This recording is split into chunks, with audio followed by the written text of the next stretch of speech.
Hello students, welcome to global online. This is Ankita Sood. Paper one के final preparation के लिए full syllabus most important and expected questions की series आज मैं आपके लिए लेकर आई हूँ। ये सवाल स्टूडेंट्स अपकमिंग एग्जामिनेशन में एज इट इज जरूर पूछे जा सकते हैं, इसीलिए हर एक क्वेश्चन के आंसर के साथ मैं आपको इंपॉर्टेंट एक्सप्लेनेशन और ट्रिक्स बताऊंगी ताकि बहुत इजीली आप सभी करेक्ट आंसर्स को आइडेंटिफाई कर सकें।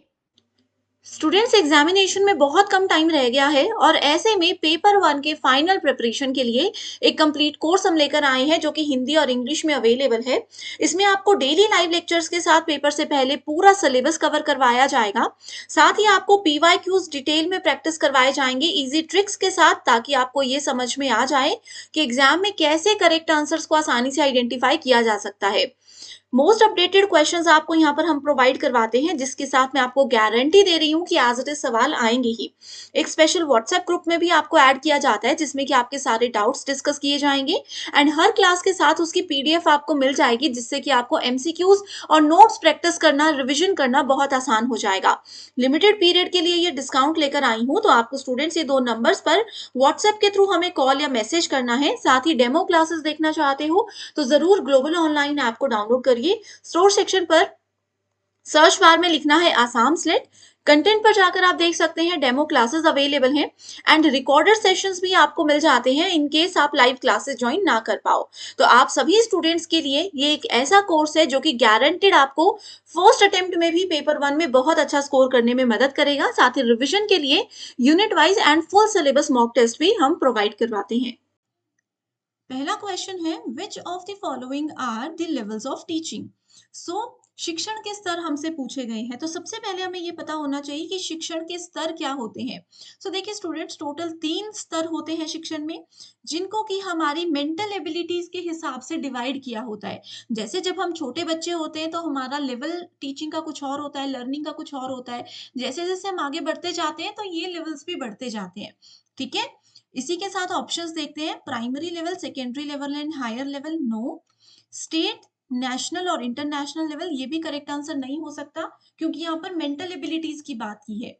आगे तीसरा ऑप्शन है memory level, understanding level and reflective level, जो कि हमारा बिल्कुल सही उत्तर है। मेमोरी लेवल होता है जहां पर हम किसी चीज को जब हम छोटे होते हैं तो रट्टा मारकर याद रखते हैं। ठीक है, रोट लर्निंग जहां पर होती है। अंडरस्टैंडिंग लेवल होता है जहां पर रोट लर्निंग में जो चीजें हमने पढ़ी थी उनकी हमें समझ आने लग जाती है। और रिफ्लेक्टिव लेवल होता है कि प्रीवियस 2 लेवल्स में हमने जो कुछ भी पढ़ा है उसको अब रियल लाइफ सेटिंग में यूज करने का समय आ चुका है। तो करेक्ट आंसर है option number 3। Which of the following DTH channels are meant to support and reach who do not have access to the internet? बहुत आसान क्वेश्चन है, इसमें आपको कुछ नहीं पढ़ना था। अगर आपने टीचिंग एप्टीट्यूड थोड़ा सा भी पढ़ा होता तो आपको पता होना चाहिए कि डीटीएच चैनल्स कहाँ पर होते हैं। डीटीएच चैनल सिर्फ और सिर्फ हमें एक ही प्लेटफॉर्म प्रोवाइड करवाता है, दैट इज स्वयं Prabha.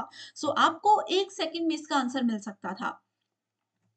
Which of the following is not a quadrant of स्वयं? तो स्वयं एक ऑनलाइन प्लेटफॉर्म है, टीचिंग लर्निंग प्लेटफॉर्म है।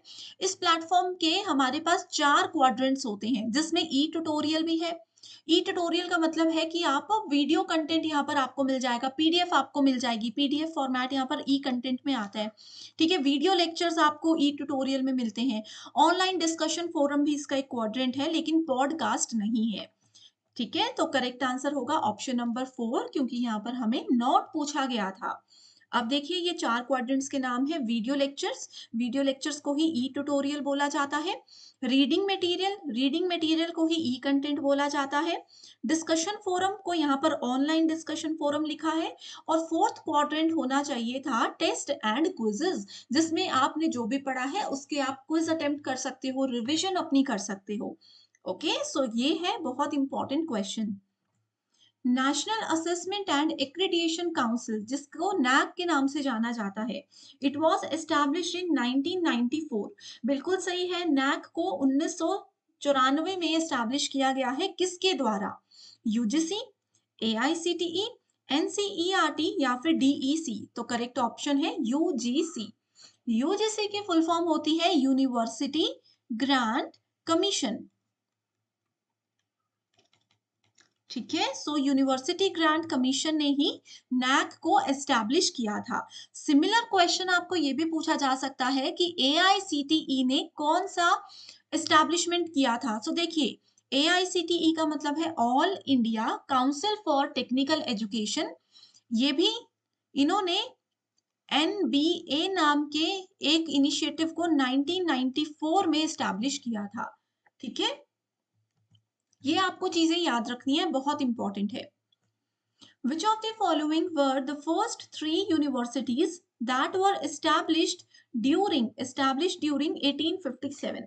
So students, ये जो भी questions है ना, आप ऐप में जाइए, ये ग्लोबल ऑनलाइन ऐप में जाइए, आपको पता चलेगा कि ये सब हमने ऑलरेडी पढ़ा भी है।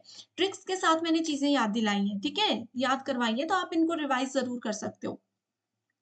1857 की यूनिवर्सिटीज बहुत जरूरी है, हर बार पेपर में सवाल आता है। तो कौन कौन सी यूनिवर्सिटीज हैं? बॉम्बे, कलकत्ता, बॉम्बे और मद्रास, ये 3 यूनिवर्सिटीज हैं जो कि 1857 में एस्टैब्लिश हुई थी। एंड एक सवाल ये भी आता है कि इन तीनों यूनिवर्सिटीज में कौन सा रूल फॉलो किया जाता था, तो वो भी ऑलरेडी हमने डिस्कस किया हुआ है। नेक्स्ट है teaching is what process? Teaching एक कैसा प्रोसेस है? ट्राइपोलर, यूनिपोलर, बाइपोलर या फिर मल्टीपोलर? सो टीचिंग होता है ट्राइपोलर प्रोसेस। ट्राइपोलर का मतलब है कि ये तीन चीजों पर, तीन पोल्स पर, तीन स्तंभ पर निर्भर होता है। ठीक है, त्रिध्रुवीय होता है। अब तीन स्तंभ कौन कौन से होते हैं? पहला स्तंभ है टीचर, ट्राइपोलर में पहला है टीचर, दूसरे है स्टूडेंट और तीसरा है सब्जेक्ट मैटर, कि जो हम पढ़ने वाले हैं। अब जैसे हम हैं, देखिए पेपर की तैयारी कर रहे हैं, है ना, तो ट्राइपोलर में टीचर होना भी जरूरी है। आप लोग स्टूडेंट हो तभी मैं पढ़ा पा रही हूँ, है ना। और सब्जेक्ट मैटर, कि हमें पता है कि हमें क्या पढ़ना है और क्या पढ़ाना है, that is your subject matter, right. Which method of teaching develops spirit of inquiry in students? कौन सा टीचिंग का ऐसा मेथड होता है जो कि स्टूडेंट्स में पूछताछ करने की भावना को बढ़ाता है? अब पूछताछ करने की भावना का क्या मतलब है? अब क्लास में अगर टीचर कुछ पढ़ा रहे हैं, स्टूडेंट्स उनसे कैसे क्वेश्चन पूछें? ठीक है, स्टूडेंट कैसे एक्टिव हों कि मुझे समझ नहीं आया, मैं पूछना चाहता हूं, तो मैं कैसे पूछूं? स्पिरिट ऑफ इंक्वायरी, कि जांच पड़ताल करना किसी चीज के बारे में, ज्यादा जानकारी लेने की विधि को कैसे एक टीचर जो है वो स्टूडेंट्स में डेवलप कर सकते हैं? प्रोजेक्ट मेथड से, heuristic method, problem solving method या फिर लेबोरेटरी मेथड? तो करेक्ट आंसर है प्रॉब्लम सॉल्विंग मेथड। देखिए, प्रोजेक्ट मेथड तो नहीं है, बच्चों को अगर प्रोजेक्ट दे देंगे वो चुपचाप अपने घर में प्रोजेक्ट करेंगे और हो गया। इससे क्या उनकी पूछताछ की भावना बढ़ेगी? नहीं बढ़ेगी। ह्यूरिस्टिक होता है अन्वेषण विधि। अन्वेषण विधि भी बच्चों को लर्निंग में तो हेल्प करता है, लेकिन इंक्वायरी को नहीं बढ़ाता है। अब लैब में जो बच्चा एक्सपेरिमेंट कर रहे हैं, हो सकता है वो कहीं पर फंसे, टीचर से बातचीत कर सके, लेकिन स्पिरिट ऑफ इंक्वायरी को ये नहीं बढ़ाता। प्रॉब्लम सॉल्विंग मेथड होता है कि किसी बच्चे को कोई प्रॉब्लम दे दी गई है, ये ग्रुप ऑफ स्टूडेंट्स को एक प्रॉब्लम दे दी गई है और उनको बोला जा रहा है कि इसका सॉल्यूशन ढूंढो, चाहे डिस्कस करो, चाहे रिसर्च करो, चाहे कुछ भी करो। तो इस वजह से बच्चों में पूछताछ की भावना विकसित होती है, जो कि बहुत इंपॉर्टेंट होता है हर स्टूडेंट में होना।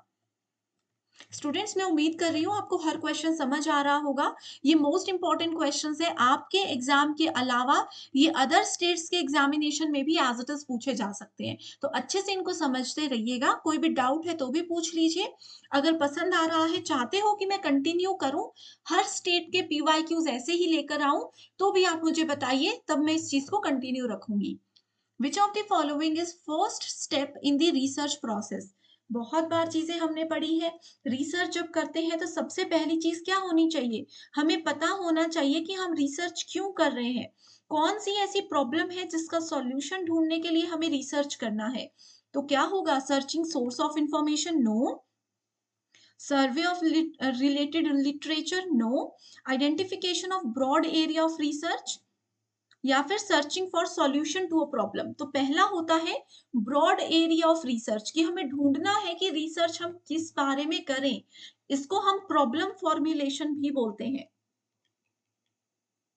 ठीक है, चीजें वही होती हैं, बस पूछने का तरीका थोड़ा अलग होता है, वो फिर आपको खुद पेपर में दिमाग लगाना है, राइट।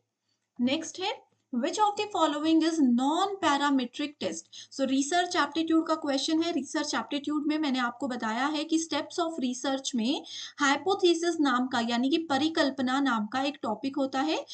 परिकल्पना को जांचा जाता है, उसका टेस्ट किया जाता है, जिसमें दो टाइप्स होते हैं, पैरामीट्रिक टेस्ट और नॉन पैरामीट्रिक टेस्ट। ठीक है, so which of the following is a non parametric test. तो मीडियन टेस्ट जो होता है वो नॉन पैरामीट्रिक होता है।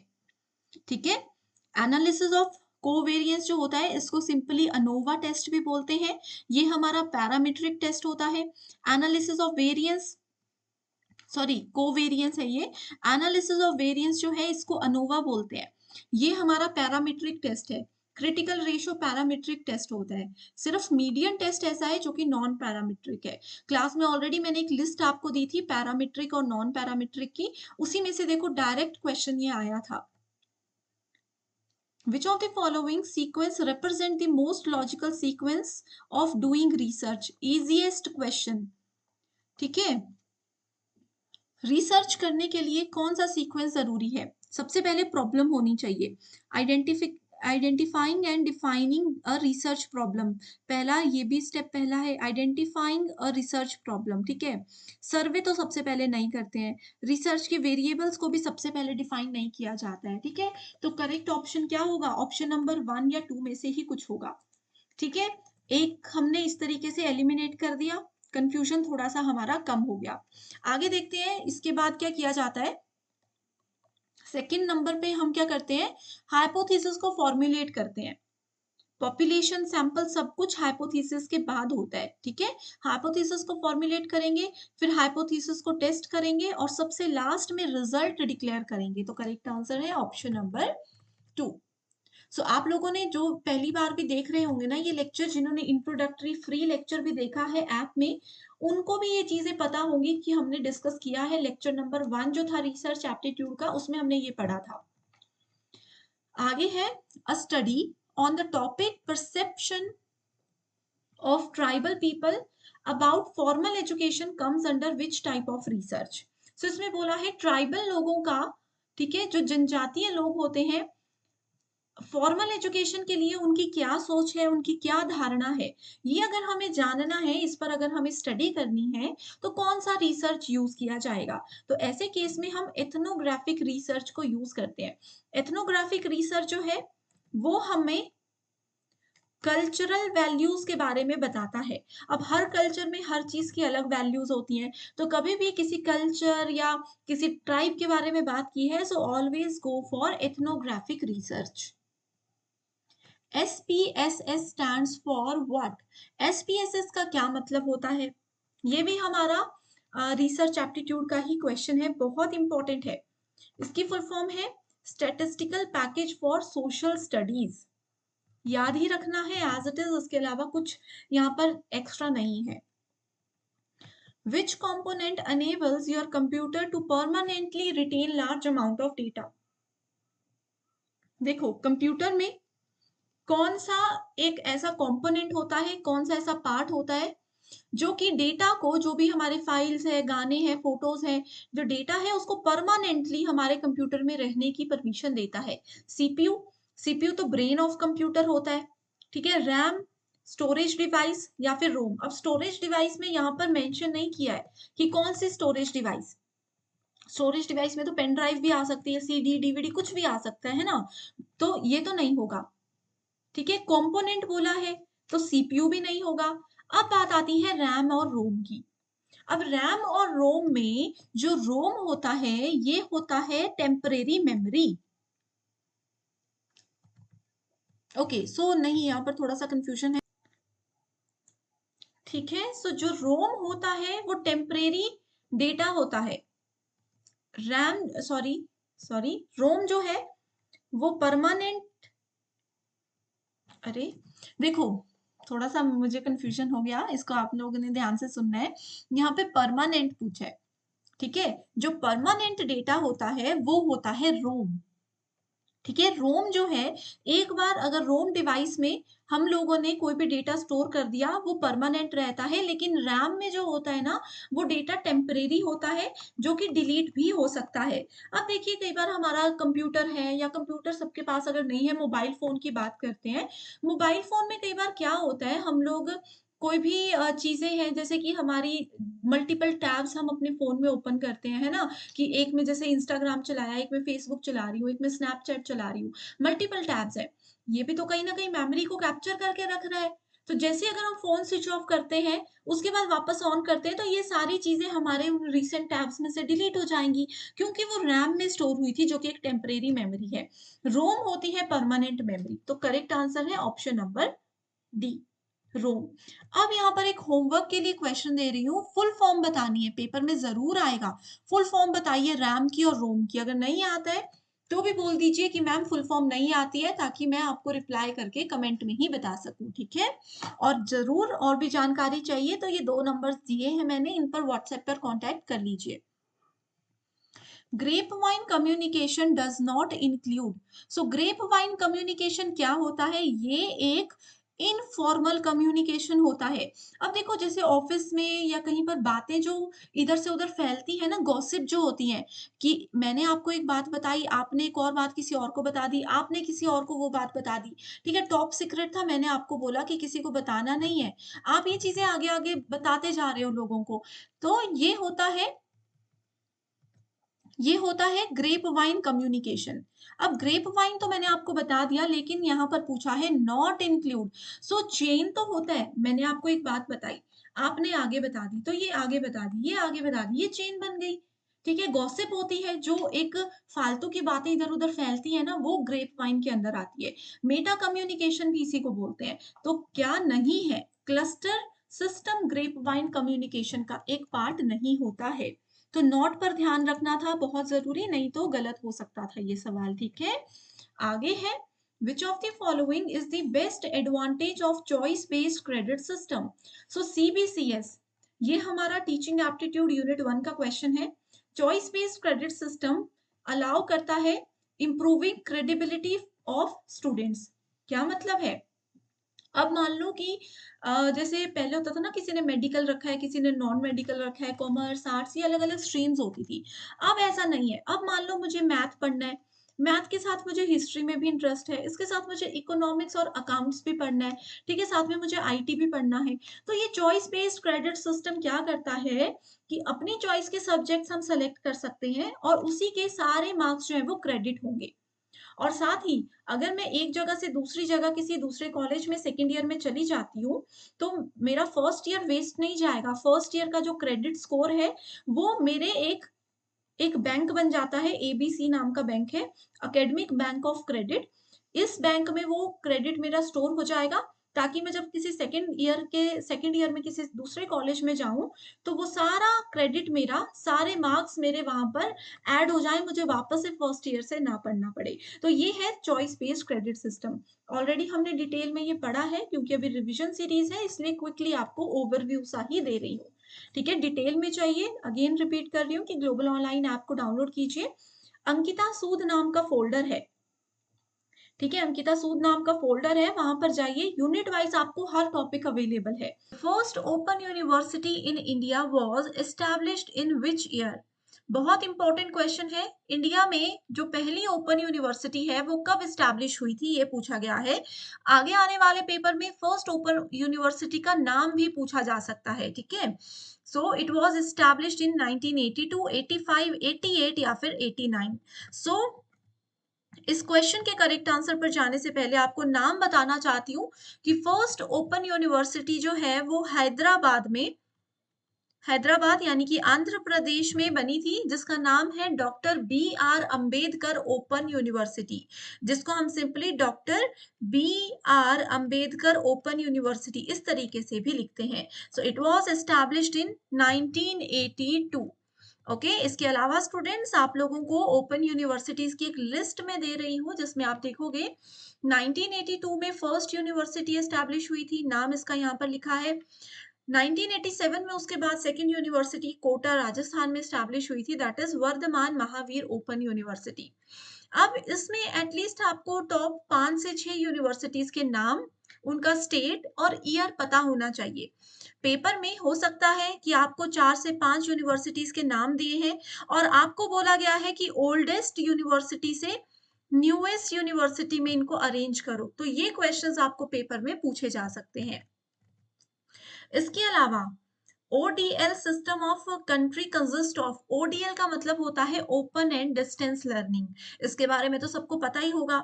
सो ओपन सिस्टम जो है कंट्री में, उसमें आता है पहला इग्नू, दूसरा है स्टेट ओपन यूनिवर्सिटीज जिसको एसओयू के नाम से जाना जाता है, अगला है institutions and universities offering education और तीसरा है correspondence course institutions that is CCI.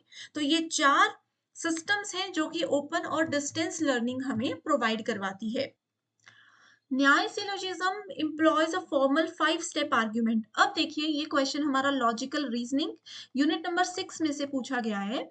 इसमें बोला है कि न्याय सिलोजिज्म जो होता है उसमें 5 स्टेप्स होते हैं।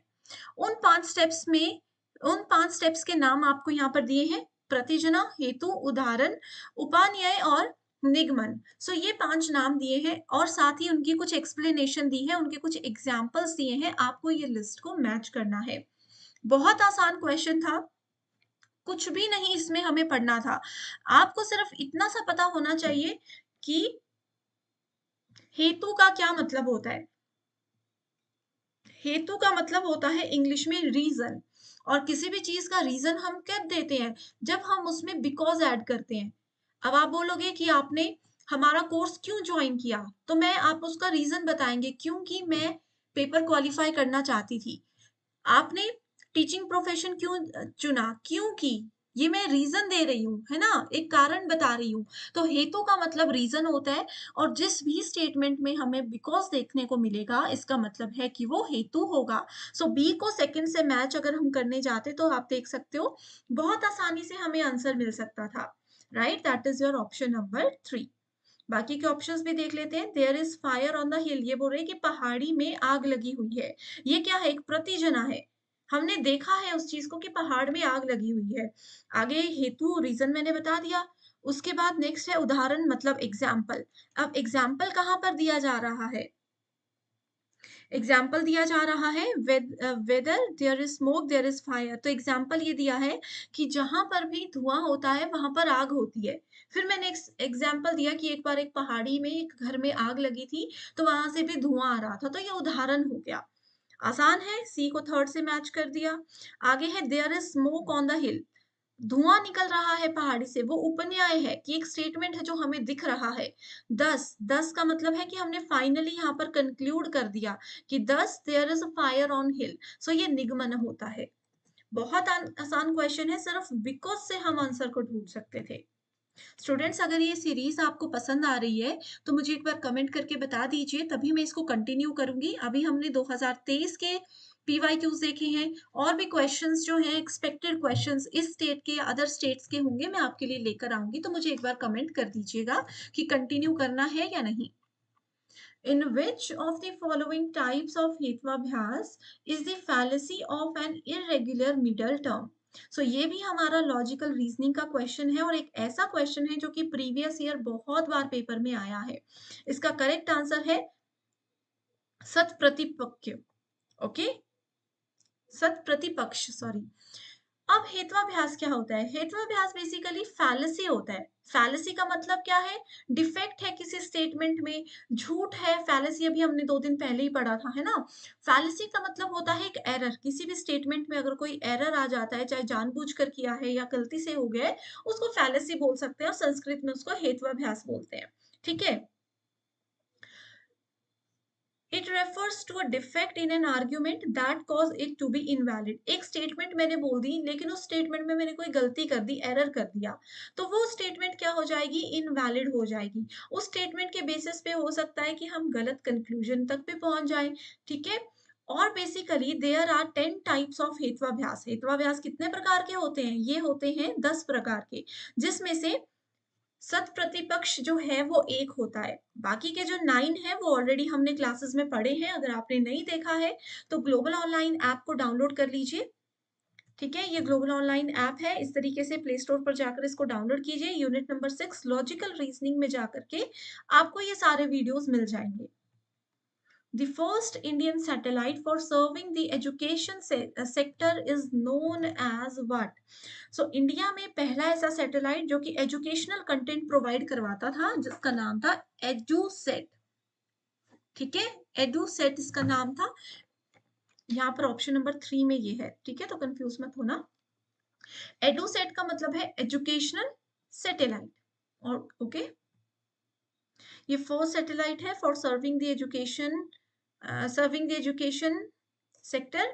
इसको जी सेट 3 भी बोला जाता है। नाम याद रखना। लास्ट टाइम अगर एडू सेट बोला गया था, हो सकता है अगली बार सेम क्वेश्चन पूछा हो, बस ऑप्शन में आपको जी सेट 3 लिखा हो तो पता होना चाहिए। जियो सैटेलाइट 3। ठीक है, it is a communication satellite which was launched by ISRO. ये भी पूछा जा सकता है कि एडुसेट को किन्होंने लॉन्च किया, तो इसरो ने लॉन्च किया था सन 2000 में। It is the first Indian satellite exclusively for the educational sector.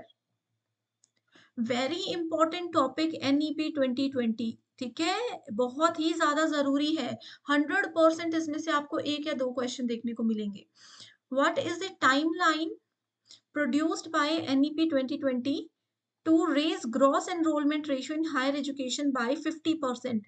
अब तो चलो पहले एक सवाल का जवाब मुझे देना है आपने कि ये जो एनईपी 2020 बोला है इसमें एनईपी की फुल फॉर्म क्या होती है।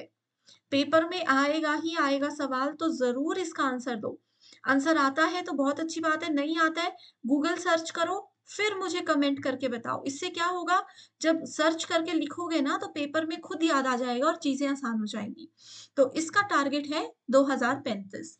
एनईपी 2020 ने बोला था कि हायर एजुकेशन में 50% जो विद्यार्थी हैं, बहुत बच्चे ऐसे होते हैं ना जो कि ग्रेजुएशन तक कर लेते हैं, हायर एजुकेशन अपनी पूरी नहीं करते, प्लस टू तक पढ़ते हैं फिर छोड़ देते हैं। तो इन्होंने बोला है कि जितने भी स्टूडेंट्स हैं उसका एटलीस्ट 50% बच्चा सन 2035 तक हायर एजुकेशन में एनरोल होना चाहिए हर साल। ये टारगेट इन्होंने रखा था। In communication network the circle network allows. So circle network क्या है, कम्युनिकेशन नेटवर्क हो गया एक व्यक्ति दूसरे से दूसरे इस तरीके से। ठीक है, सो इसमें सर्कल नेटवर्क क्या बोलता है, ये बोलता है every member has easy access to every other member in the group. Circle network ये होता है, अगर ये व्यक्ति इनसे डायरेक्टली कनेक्टेड है तो वो इनसे भी कनेक्टेड होना चाहिए, इनसे भी कनेक्टेड होना चाहिए, इनसे भी और इनसे भी। सिमिलरली ये वाला व्यक्ति जो है वो इनसे भी कनेक्टेड हो, इनसे भी हो, इनसे भी हो और डायरेक्टली इनसे भी हो। हर एक व्यक्ति का दूसरे व्यक्ति के साथ डायरेक्ट कनेक्शन होना is called your communication network का सर्कल नेटवर्क। ओके, नेप्टल स्टैंड्स फॉर, बहुत इंपॉर्टेंट है हायर एजुकेशन का, इंपॉर्टेंट तो है ही, आसान क्वेश्चन भी है। नेप्टल का मतलब है national programme on technology enhanced learning. Technology enhanced learning, यहाँ पर एम्बेडेड लर्निंग है, यहाँ पर एनहांस्ड लेसन्स है, एनेबल्ड लर्निंग है। तो ये फुल फॉर्म आपको याद रखनी है। ऑलरेडी जो ऐप में वीडियोस हैं, ये ऑलरेडी जो हमने लास्ट मंथ पढ़ा था उसमें हमने ये कवर किया है। फिर भी अगर आप पहली बार देख रहे हो तो पेपर से पहले लाइव क्लासेस हमारी फिर होने वाली हैं हायर एजुकेशन की, तो आपको ये सब पढ़ाया जाएगा, वो भी ट्रिक्स के साथ। Which one of the following is considered as a distortion of downward communication? Downward communication क्या होता है, एक मान लो किसी कंपनी के मैनेजर हैं, वो किसी कंपनी के एक फ्रेशर एम्प्लॉय के साथ बात कर रहे हैं, उसको डाउनवर्ड कम्युनिकेशन बोलेंगे। ठीक है, ये क्या होता है, मैसेज ओवरलोड होता है। डिस्टॉर्शन यहाँ पर बोला है। विकृति कौन सी है, ठीक है, डाउनवर्ड कम्युनिकेशन में होता है मैनेजर को जैसे ज्यादा नॉलेज है, मान लो उन्होंने क्या किया, एक फ्रेशर व्यक्ति को जो बिल्कुल नए नए अभी कंपनी में आए हैं उनको बहुत सारी इंफॉर्मेशन दे दी। ठीक है, अब इसमें एक प्रॉब्लम ये आ सकती है कि फ्रेशर बंदा है, उनको समझ ही नहीं आ रही चीजें, तो वो मैसेज का ओवरलोड उन पर हो सकता है जिसकी वजह से वो थोड़ी सी चीज भी याद नहीं रख के सब भूल सकते हैं, है ना, ये होता है। तो इसमें एक्सप्लेन करने की ज्यादा जरूरत नहीं है, मैं उम्मीद कर रही हूँ सब कुछ समझ आ रहा होगा। स्टूडेंट्स अगर सेशन पसंद भी आ रहा है ना, तो मुझे कमेंट करके बताते रहो ताकि मैं भी मोटिवेटेड रहूँ और ऐसे ही सारे स्टेट्स के पीवाईक्यूज़ ढूँढ-ढूँढ कर आपके लिए लेकर आऊँ। The automatic process of catching or sharing another person's emotions by mimicking the person's facial expressions and other non-verbal behavior is known as what? ये बोला है एक ऐसा प्रोसेस जिसमें कि हम किसी सामने वाले व्यक्ति के फेशियल एक्सप्रेशंस यानी कि मुंह के हाव भाव, उनके बोलने के तरीके से समझ आ रहे हैं कि क्या इमोशन है उनका, ठीक है, क्या वो फील कर रहे हैं। और या फिर नॉन वर्बल यानी कि इन्होंने वर्ड्स का यूज करके हमें नहीं बताया, हम उनकी भावनाएं वैसे ही उनके इशारों से, उनके फेशियल एक्सप्रेशन से, उनके मूड से समझ गए। तो इसको क्या बोला जाता है? इसको बोला जाता है इमोशनल कंटेजिन। इसको क्या बोला जाता है? Emotional contagion. याद रखना है, बहुत जरूरी है। ठीक है, ये इसी की डेफिनेशन है। It is the automatic process of catching और शेयरिंग अनदर पर्सन्स इमोशन, कि कैसे हम उनके चेहरे के हाव भाव, शारीरिक भाषा, बोलने का स्वर पता चल जाता है ना कि कौन थोड़ा सा इस समय पे दुखी है, कौन खुश है। तो उसको इमोशनल कॉन्टेजन बोला जाता है। Next question is, in BHEL Bhopal, a special mechanism has been developed with an acronym MECOM. So it stands for what? So ये वाला क्वेश्चन इंपॉर्टेंट नहीं है, ये एमपी सेट में पीवाईक्यू आया है, इसीलिए भोपाल से रिलेटेड है। तो इससे आप बाकी स्टेट वाले स्टूडेंट्स को भी एक आइडिया मिलेगा कि आपकी स्टेट में से जो एक आधा बेसिक क्वेश्चन आता है वो इस तरीके से पूछा जा सकता है। सो इसमें MECOM की फुल फॉर्म पूछी है, that is management and employ communication. Okay, which of the following will complete the letter series given below. तो आपके पास लेटर सीरीज दी है, आपको इसको कंप्लीट करना है। तो OMN करेक्ट आंसर होगा। ये जो बीच में है ना, यहाँ पे वैल्यू मिसिंग है, यहाँ पर वैल्यू मिसिंग है। तो कैसे ये हुआ ये भी हम देख लेते हैं। पहला सेट हमें दिया है GEF। इसके लिए लेटर सीरीज के लिए स्टूडेंट्स आपको A से Z तक रूल पता होना चाहिए, डायरेक्ट पता होना चाहिए कि एम कौन से नंबर पर आता है, एफ कौन से नंबर पर आता है, ए से जेड में भी और जेड से ए में भी। ठीक है, उल्टी लेटर सीरीज में क्या होता है, जेड जो है वो नंबर 1 पर आता है, वाई जो है वो 2 पर आता है। तो ये सब आपको याद करना पड़ेगा, अभी समय है, आप याद करते रहिए। ठीक है, ट्रिक्स मैंने ऑलरेडी बताई है, नहीं पता है, नहीं वो वीडियो देखी तो बता दो, मैं लिंक आपको दे दूंगी। सो देखो यहाँ पर क्या है, GEF पहली स्टेटमेंट है, KIJ दूसरी स्टेटमेंट है। सबसे पहला काम आपको ये करना है कि इनकी जो जो पोजीशन है वो हमें डिफाइन कर देनी है। ये हमने लिख दिया 7, 5, 6 इस तरीके से। अब इसके बीच में रिलेशनशिप देखिए क्या है, इसमें बीच वाला टर्म और इसमें बीच वाला टर्म, इन दोनों के बीच में रिलेशन है। देखो 5 और 9 प्लस 4 का रिलेशन है, इसकी तीसरी टर्म और इसकी तीसरी टर्म, समझ रहे हो। जैसे यहां पर मैं खुले में इसको लिख देती हूँ थोड़ा सा, KIJ बहुत आसान है। इन दोनों के बीच में 4 का डिफरेंस है, इन दोनों के बीच में 4 का डिफरेंस है, इन दोनों के बीच में 4 का डिफरेंस है। तो रूल तीनों में सेम है। तो इसी तरीके से 4 के डिफरेंस में हम अगर हम K के बाद 4 वैल्यूज को ऐड करते हैं तो O आ जाएगा। ठीक है, I के बाद 4 वैल्यूज को ऐड करते तो M आ जाएगा, J के बाद 4 वैल्यूज को ऐड करते तो N आ जाएगा। सो आंसर मिल गया OMN। बहुत आसान है। Inductive reasoning is based on what. So यहाँ पर इंडक्टिव रीजनिंग बोला है, इंडक्टिव रिसर्च नहीं बोला है। ठीक है, ये लॉजिकल रीजनिंग का ही क्वेश्चन है। सो इंडक्टिव रीजनिंग में डायरेक्ट आपको याद रखना है, ये होता है uniformity of nature. Okay, uniformity of nature क्या होता है, the assumption is related to the uniformity of nature but it is not quite the same thing. The unity of nature refers to the idea that all parts of the natural world are interconnected and interrelated.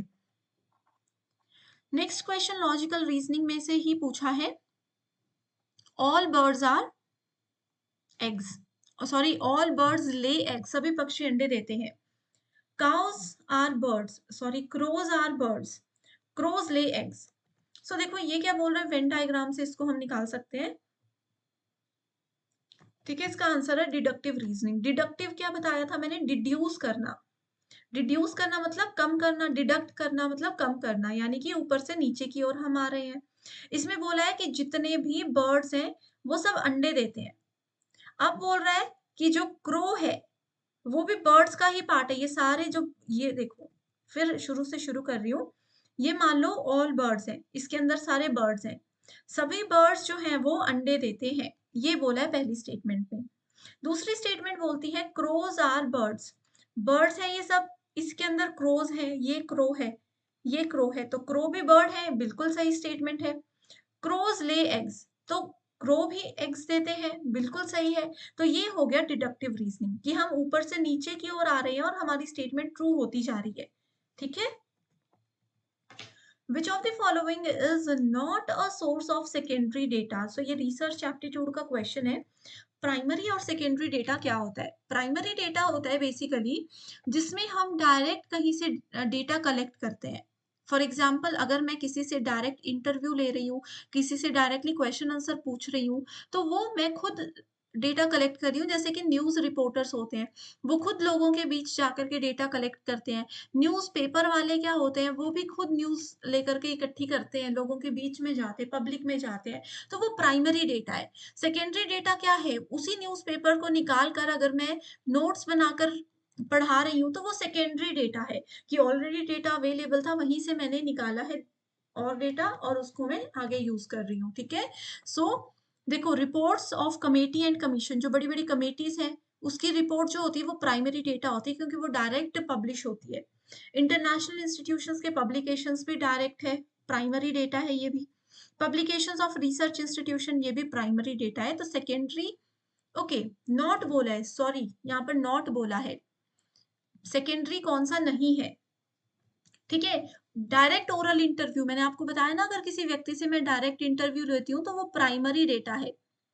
अगर मान लो आप मुझसे direct question पूछ रहे हो कि ma'am ये बता दो कि पेपर वन की तैयारी कैसे करनी है, ठीक है, तो ये प्राइमरी डेटा आप लोगों ने इकट्ठा किया कि आपने बीच में कोई बुक नहीं ली, आपने किसी से रेफरेंस नहीं लिया, आपने डायरेक्टली मुझसे चीजें ली, न्यूज एंकर जैसे करते हैं। ठीक है। तो नहीं है कौन सा सेकेंडरी? ओरल इंटरव्यू नहीं है। If data is classified as 0, 10, 10, 20, 20, 30, तो ये एक सीक्वेंस दिया है, 0 से 10, फिर बोला है 10 से 20, फिर बोला है 20 से 30। ये जो डेटा होता है इसको एक्सक्लूसिव मेथड बोलते हैं।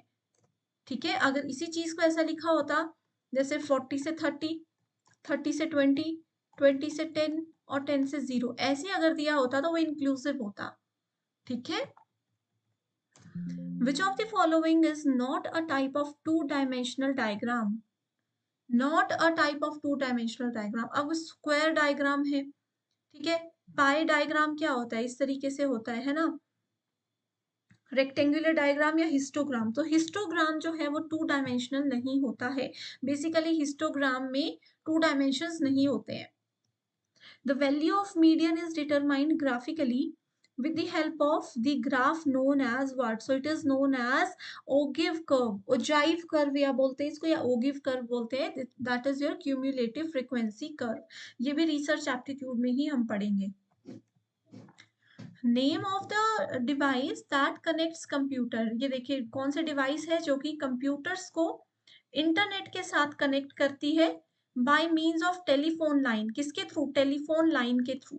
तो ये आपको पता होना चाहिए कि मॉडेम की बात की जा रही है। जब भी टेलीफोन लाइन के थ्रू, जो आपके घर में लैंडलाइन नंबर्स होते थे ना, ठीक है, उनके थ्रू जब कनेक्शन दिया जाता है इंटरनेट का, ठीक है, सो उसको हम मॉडेम के थ्रू ही कनेक्ट कर पाते हैं। विच of the following is not a search engine in internet system? Not पूछा है, इस पर ध्यान देना है। ठीक है। सर्च इंजन कौन सा नहीं है? अपोलो नहीं है। गूगल भी सर्च इंजन है, याहू भी है, डॉगपाइल भी है। सो सर्च इंजन क्या होते हैं, वेब ब्राउजर्स क्या होते हैं, ये सब हमने ऑलरेडी पढ़ा भी है, आगे भी हम लाइव क्लासेस में पढ़ते रहेंगे। ठीक है। What rank does India hold globally with respect to net gain in average annual forest area between 2010 to 20? तो इसका करेक्ट आंसर है थर्ड। रैंक पूछा है इंडिया का 2010 से 20 के बीच में। अब अपडेटेड डेटा के हिसाब से 2020 और 30 का डेटा पूछा जा सकता है। As per the Central Electricity Authority, the combined share of solar and wind energy, solar energy और wind energy का जो combined share है, total projected optimal mix of installed capacity for 2029 से 30 के बीच, ये है 60 पॉइंट, ये कॉमा नहीं होगा, ये पॉइंट है, ठीक है, 60.41%। Next question is also very very important, ठीक है। सो इस क्वेश्चन में बोला है consider the following statements regarding sustainable development goals. Unit number 9 का क्वेश्चन है। मैं बता चुकी हूँ कि एसडीजी और एमडीजी चैप्टर 1 में है, जो कि बहुत इंपॉर्टेंट है, ठीक है। इसमें बोल रहे हैं कि it has 20 goals and 180 targets. No, sustainable development में 20 गोल्स नहीं होते हैं। कितने होते हैं, ये होमवर्क के लिए दे रही हूँ क्वेश्चन। बताओ एसडीजी सस्टेनेबल डेवलपमेंट गोल सतत विकास के लक्ष्यों में कितने गोल्स होते हैं। गोल्स भी याद होने चाहिए, टोटल नंबर ऑफ गोल्स भी पता होना चाहिए आपको, टारगेट्स भी पता होना चाहिए, उसके सीक्वेंस भी आपको पता होना चाहिए, ठीक है। तो ये वाली स्टेटमेंट तो गलत है। सेकेंड है, it was adopted in New York in September 2015, बिल्कुल सही, ठीक है। सितंबर 2015 में इसको अडॉप्ट किया गया था और 15 साल का ही टारगेट इसमें दिया है, यानी कि सन 2030 तक सस्टेनेबल डेवलपमेंट गोल्स के, इसके गोल जितने भी है, उद्देश्य जितने भी हैं, उनको हमें पूरा करना है। तो सेकंड स्टेटमेंट सही है, पहली गलत है। तो ये आ गया हमारा correct Uttar. Which of the following is not covered under Environment Protection Act 1986? So environment protection act के अंदर कौन सी चीजें नहीं आती। देखो मैक्सिमम क्वेश्चंस नॉट में पूछे गए थे इस पेपर में। ये वाला पेपर जो है ना, ये एमपी सेट का है 2030 का। सो कोस्टल रेगुलेशन जोन इसमें नहीं आता, ठीक है। बाकी सब आते पेपर में। अब अगली बार पूछा जा सकता है कि which of the following are covered under environment protection act. तो ये 3 नाम आपको याद रखने हैं। Consider the following regarding convention on biological diversity. So convention on biological diversity में बोला है कि ये 19 दिसंबर 1993 से एस्टैब्लिश होना स्टार्ट हुआ था, बिल्कुल सही है। काम में आना शुरू हो गया था, सही है।